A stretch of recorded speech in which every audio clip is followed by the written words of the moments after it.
नमस्कार। आज हम बातचीत की कला से जुड़ी एक बड़ी ही दिलचस्प थ्योरी को समझने जा रहे हैं। ये थ्योरी एक काफी मशहूर ऑनलाइन सोर्स से ली गई है। अब सोचिए, क्या हो अगर एक अच्छी बातचीत का राज इस बात में न हो कि क्या कहा जाए, बल्कि इस बात में हो कि उसे कैसे पेश किया जाए।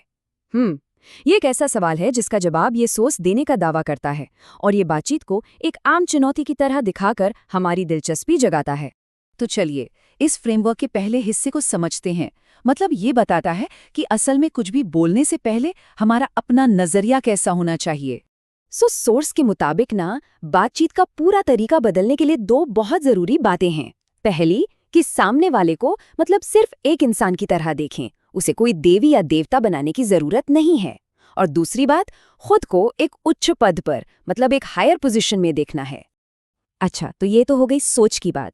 अब आते हैं इस सोर्स के सबसे खास कॉन्सेप्ट पर, जिसे ये कहते हैं अवचेतन रडार थ्योरी। मतलब हमारे मन की एक ऐसी प्रणाली जो बिना सोचे समझे चीजों को परखती है। तो ये रडार आखिर है क्या?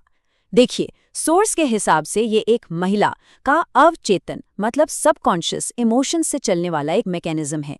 ये लॉजिक से बिल्कुल अलग काम करता है और एक पुरुष की सूटेबिलिटी को जांचता है। ये बिल्कुल एक ऑटोमेटिक सिस्टम जैसा है।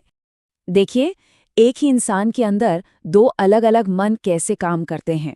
एक तरफ है हमारा लॉजिकल माइंड, जो तर्क और कारण से सोचता है और जिसे हम कंट्रोल कर सकते हैं। और दूसरी तरफ है ये सबकॉन्शियस रडार, जो सिर्फ फीलिंग्स और इमोशंस के आधार पर काम करता है। और सोर्स का कहना है कि ये एक अनकंट्रोलेबल ऑटोमेटिक अट्रैक्शन रिस्पॉन्स पैदा करता है।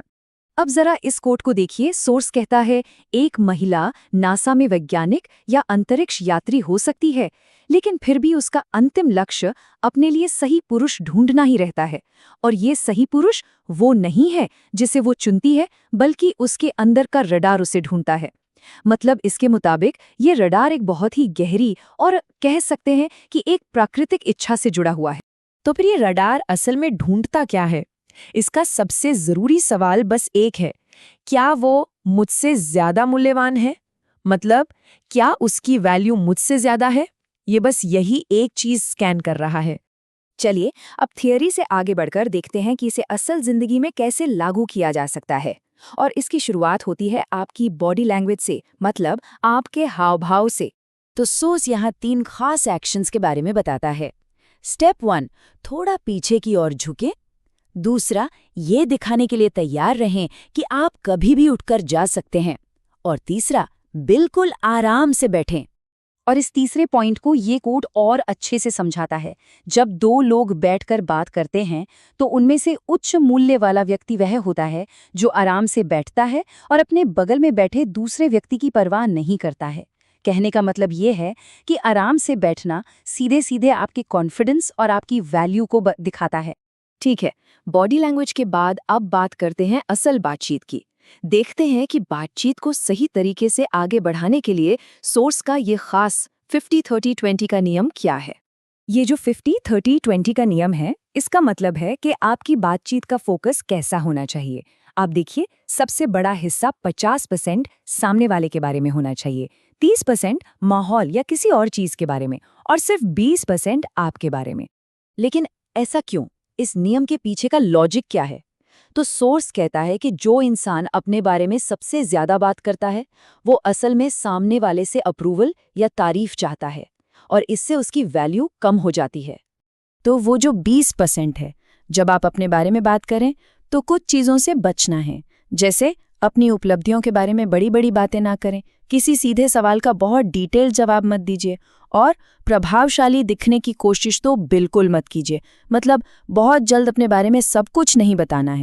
और यहाँ कुछ बढ़िया उदाहरण हैं कि कैसे सीधे जवाब देने के बजाय थोड़ी मिस्ट्री बनाई जा सकती है। जैसे कोई पूछे, आप कहाँ काम करते हैं? तो आप कह सकते हैं, रुको जरा, तुम तो अभी से मेरा इंटरव्यू ले रही हो। या कोई पूछे, तुम्हारा नाम क्या है? तो जवाब हो सकता है, अंदाजा लगाओ, अगर सही हुआ तो एक कैंडी दूंगा। सोर्स का मानना है कि इससे क्यूरियोसिटी पैदा होती है। ठीक है, तो अब हम इस सोर्स के आखिरी और शायद सबसे दिलचस्प कॉन्सेप्ट पर आते हैं। ये एक ऐसी चुनौती है जो ये सारे तरीके अपनाने के बाद भी सामने आ सकती है। सोर्स इन्हें टेस्ट्स कहता है।